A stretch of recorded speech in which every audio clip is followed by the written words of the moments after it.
The king demands a castle. You and your fellow players are master builders who will be collaborating to build castles fit for a king, a Mad King.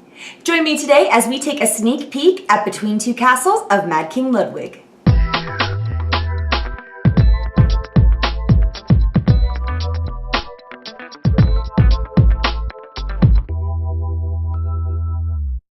Hello fellow gamers, my name is Tori from Game Talk with Tori, and I'm back again with another sneak peek from Board Game Revolution. Today, we are going to be taking a look at Between Two Castles of Mad King Ludwig from Stonemaier Games and Bezier Games. This is a semi-cooperative tile drafting game for 3 to 7 players, and it takes about 45 to 60 minutes to play. Now, if you're thinking this game looks or sounds familiar, that's because it is a mashup of two very popular games, Between Two Cities and Castles of Mad King Ludwig. So, let's go ahead and talk a little bit about how the game plays. We are all set up for a 3-player game of Between Two Castles of Mad King Ludwig. We have randomly drawn our 3 starting tiles to be placed between each player. This tile represents the throne room of your castles and also the ground floor.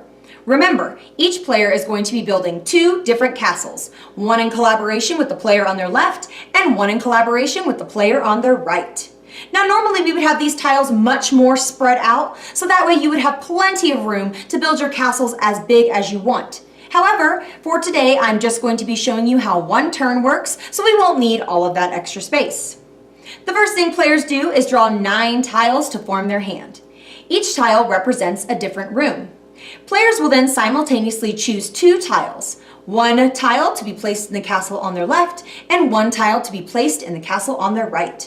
Once everyone has chosen, players will reveal their tiles and discuss strategy with their teammates to figure out which placement will help them score the maximum amount of points. Now, let's take a closer look on how scoring works.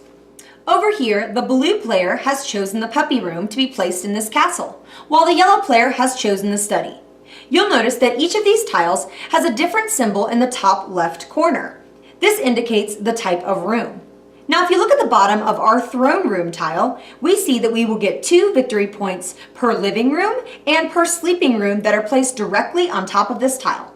And lucky for us, we have 1 sleeping room and 1 living room here. So we're going to go ahead and place these 2 right on top, which gives us a total of 4 victory points. Now keep in mind that each type of room will have its own individual scoring requirements. There are 7 different types of rooms, but for this video, we're just going to be looking at scoring for these 2 tiles over here. The puppy room is a sleeping room. For sleeping rooms, it says here at the bottom of the tile that we will get 4 victory points if we have 1 of each type of regular room throughout our castle. And we get just 1 victory point per different room if we do not have all 6 types. The study is a living room. Living rooms like to be surrounded by other tiles. This particular one says that we get 1 victory point per specialty room that is surrounding this tile. Once everyone has decided the placement of their tiles, each player will take their stack of tiles and pass it once to the left. After that, we will repeat the same process of choosing 2 tiles, placing them, and then passing our stacks to the left. Once each player is down to only 1 tile in their stack, that will signal the end of round 1. We will then play one final round that will play exactly like the first round, only this time passing our stacks to the right. Once the final round is complete, that will signal the end of the game. Players will then add up the total score of the castle to their left. Once all the scores have been tallied for each of the castles, players will then compare the scores of the castle on their left and the castle on their right. The castle with the lower score will become that player's final personal score. The player with the highest score will be the winner. And that is Between Two Castles of Mad King Ludwig. Let's go ahead and recap some of the game's top features. Number 1, this is a tile laying / tile drafting game. So if you and your friends enjoy these type of mechanics, then maybe this game is for you.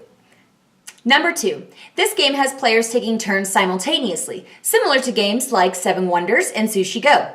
This feature really helps keep a game moving, and it's also great for players who tend to get bored or distracted easily. Number 3, there's a lot of strategy that can go into where to place your tiles each turn. However, you can also just place your tiles leisurely and have just as much fun. Maybe the turtle pond tile doesn't give you very many points, but you want it in your castle, so go for it. This makes the game very accessible for all skill levels. Number 4, it's a semi-cooperative game. Players are working together to build their castles, which is great for those that enjoy cooperative games. However, in the end, there is still only one winner. So it still scratches that itch for those of us that prefer non-cooperative games. Number 5. Although this doesn't have to do with gameplay, it's worth mentioning that each copy of the game features a unique game trays insert. So it makes putting away the game and storing it a breeze. And we can't forget about our fabulous player reference cards. These are super helpful for helping you remember tile placement rules and scoring options. So if anything in this video has piqued your interest, then I would highly recommend you check out Between Two Castles of Mad King Ludwig. For more board game videos like this one, be sure to check out the Board Game Revolution YouTube channel and hit the subscribe button. And you can follow us on Facebook, Instagram, and Twitter. And don't forget, you can follow my personal board gaming adventures on my Instagram at Game Talk with Tori. Thank you guys so much for watching and happy gaming. Bye!